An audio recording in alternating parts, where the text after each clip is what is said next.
Everyone, good morning. Welcome back to our channel Fly. আশা করছি আপনারা সকলে ভালো আছেন, আমিও খুব ভালো আছি।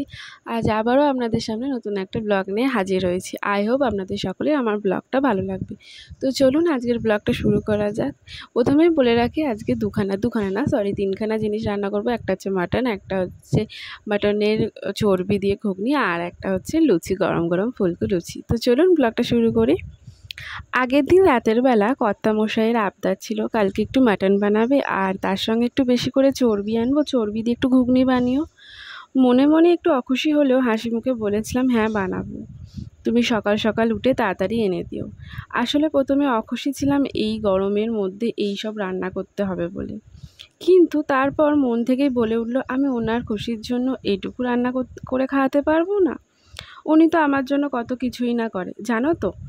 আজ পর্যন্ত ওনাকে কিছু বলতে হয়নি, এইটা করো বা এইটা আনো। সব কিছু বলার আগেই উনি ঠিক বুঝে যায় আমার কখন কি দরকার। কখনো মুখ ফুটে আজ পর্যন্ত কিছু বলতে হয় না। যে মানুষটা আমার জন্য এত কিছু করে, আর আমি সেই মানুষটার জন্য এইটুকু করতে পারবো না? তার ভালো লাগা, খেয়াল রাখা, সব দায়িত্বটাই তো আমার। শুধু কি ওনার খেয়াল রাখলে হবে? নিজের খেয়ালটা তো রাখতে হবে, তাই নয় কি? আপনাদের সাথে কথা বলতে বলতে আর কাজ করতে করতে কাজের মাঝেই আমি ব্রেকফাস্টটা করে ফেললাম। দুটো রান্নার জোগাড় যেহেতু একসাথেই করে নিচ্ছি, প্রথমে মাটনটা করব, দেন ঘুগনিটা করব।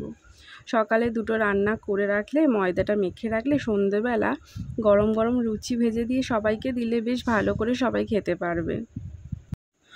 ও, এটা ভাবছেন না কর্তামশাইয়ের জন্য রান্না বলে আবার বলছি সবাইকে দেবো? আসলে কর্তামশাইয়ের খেতে ইচ্ছা হয়েছে তা বলে কি উনি একা খাবেন নাকি? পরিবারের সকলে মিলে খাবো। আসলে কি জানেন তো, আমি কখনো না একা কোনো কিছু খেতে পারি না। ছোটোবেলা থেকে দেখতাম মাকে সকলকে দিয়ে ভাগযোগ করে খেত, আর সেই দেখা দেখেই গুণটাও আমার মধ্যে এসে গেছে। আর আমার কর্তামশাইও ঠিক তেমনই মানুষ। একা থাকতে পারেন না, একা খেতে পারেন না, ওনার সবাইকে চায়, সকলকে নিয়ে উনি থাকতে চায়, সকলকে নিয়ে উনি খেতে চায়, ঠিক আমারই মতো। এই দেখুন, কথা বলতে বলতে কতটা কাজ আমার এগিয়ে গেল।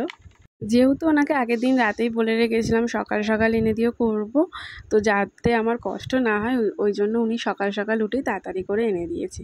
আর এই দেখুন, এখানে আমি এখন মাটনটা বার করে এর মধ্যে একটু কাঁচা সর্ষের তেল, একটু লবণ, একটু হলুদ আর একটু লেবুর রস দিয়ে একটু ভালো করে ম্যারিনেট করবো। ম্যারিনেট করে কিছুক্ষণ রেখে আমি এটা কুকারে 3 থেকে 4টে একটু সিটি দিয়ে নেবো।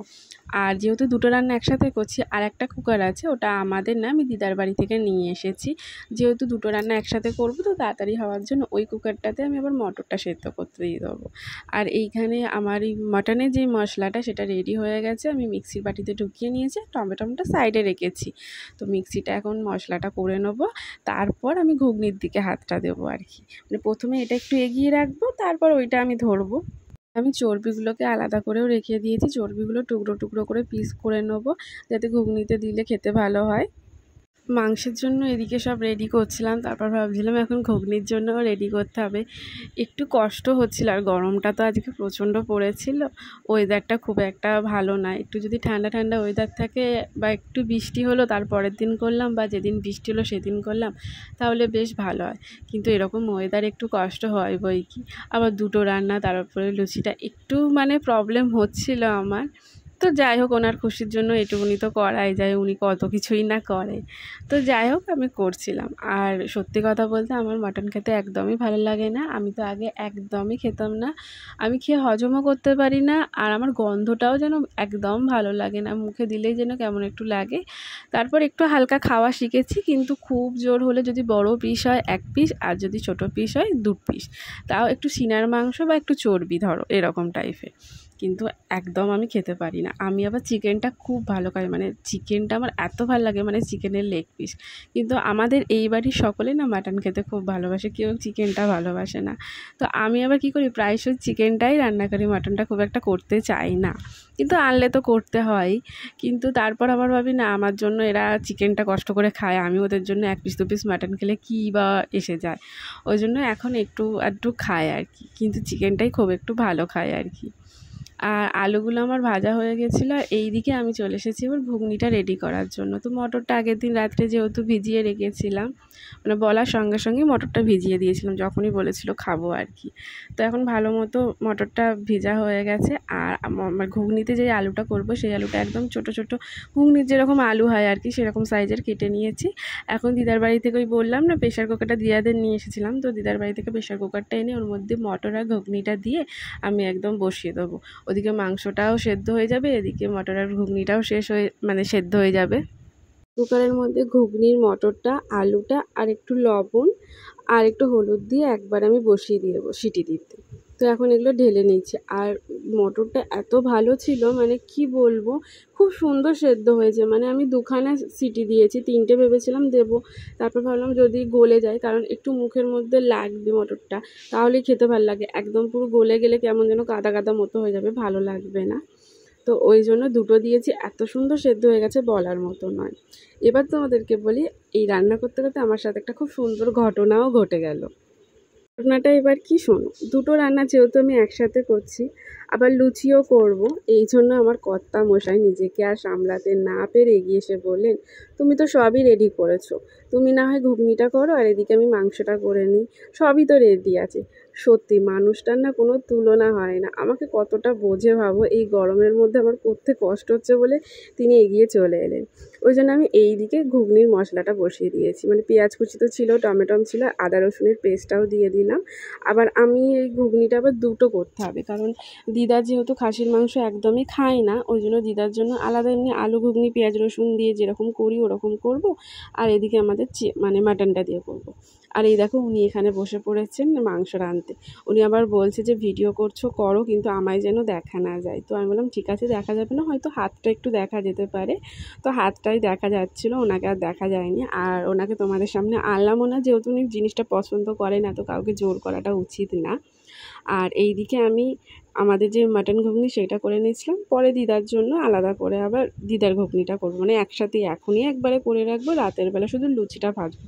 সমস্ত রান্না হয়ে গেলে আমি ময়দাটা মেখে রেখে স্নান করে পুজো দিয়ে তারপর সবাই একসাথে খেতে বসবো। আর এই দিকে দেখো উনি একদম মশলা কষিয়ে আলুটা দিয়ে কষিয়ে নিচ্ছে, যেহেতু মাটনটা সেদ্ধ করা আছে, মাটনটা লাস্টে দিয়ে একটু সেদ্ধ করে গরম গরম জল দিয়ে ফুটিয়ে নেবে। আর এই দিকে মোটামুটি আমার ঘুগনি পুরো রেডি হয়ে গেছে। একটু গরম মশলা আর লাস্টে মিট মশলা দিলাম, দিয়ে তুলে নিলাম। আর এই দেখো কি সুন্দর লাগছে বলো তো দেখে। আর চলো এবার ওই দিকে একটু দেখিয়ে দিই আমার কর্তামশাই কী করছে।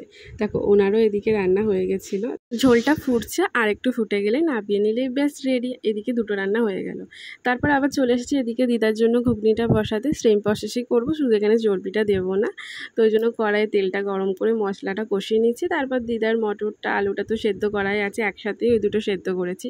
আমাদেরটা আগে ভাগ করে নিয়েছিলাম আর দিদার জন্য কিছুটা মানে রেখে দিয়েছিলাম, এটা এখন দিয়ে করে নেবো দিদার জন্য। এত কিছুর মাঝে একটা কথা না বললেই নয়, মাঝে মাঝে ভাবি আমি তো নয় ভালো আছি, অনেকই ভালো আছি সব দিক থেকে, কিন্তু ভাবো যে মেয়েটা, মানে কোনো একটা মেয়ে নিজের পছন্দের মানুষকে, মানে নিজে পছন্দ করে ভালোবেসে বিয়ে করেছে, সেই ভালোবাসার মানুষটা যদি সে তাকে না বোঝে না, তার যে কতটা কষ্ট সেই মানুষটা ছাড়া আর কেউ বোঝে না। মানে সকলেই যে ভালো থাকবে, সুখে থাকবে, সকলেই যে সঠিক মানুষ মানে নির্বাচন করবে বা পছন্দ করবে, এমনটা কোনো ব্যাপার না। হয়তো যাকে ভালো মানুষ ভাবছে কিছুদিন পর সেই মানুষটাও বদলে যায়। তাই সেই সব মানুষের কথা ভেবে সত্যি অনেকটা খারাপ লাগে। আর এই দেখো এখন সন্ধেবেলায় হয়ে গেছে, তো ময়দা মেখেই রেখেছিলাম, এখন গোল গোল করে নেচি করে নিয়েছি, আর এখন ময়দাটা বেলবো। আমি না প্রথম অতটা লুচি গোল পারতাম না, কিন্তু এখন সংসারের কাজকর্ম করতে করতে, নিজের সংসার হয়েছে সেসব দেখতে দেখতে লুচি এখন বেশ গোল গোলই ভাজি আর মানে গোল গোল বেলি, আর খুব সুন্দর ভাজি, প্রত্যেকটা লুচি একদম ফোলে। দেখো তোমাদের দেখাচ্ছি আমার লুচিগুলো, প্রত্যেকটা লুচি ফুলবে, কি সুন্দর ফুলবে শুধু দেখো। তো এখন এবার সবাই সন্ধ্যেবেলা এখন একটু টিফিন করব, দুপুরবেলা তো খাওয়া হয়ে গেছিলো, এখন এই গরম গরম লুচি আর ঘুগনির তরকারি দিয়ে আজকে মানে সন্ধ্যেবেলা টিফিনটা হবে। তারপর রাতের খাবার তো রয়েছে, ওটা আলাদা আর কি। তো আজ অনেক কিছুই বলে ফেললাম, আর বেশি কথা বলবো না। তো ব্লগটা আজকে এখানেই শেষ করব। তো চলো আজকের মতো এখানে ব্লগটা শেষ করলাম, আবার দেখা হবে নেক্সট ব্লগে। সকলে ভালো থাকবেন, সুস্থ থাকবেন, টাটা বাই।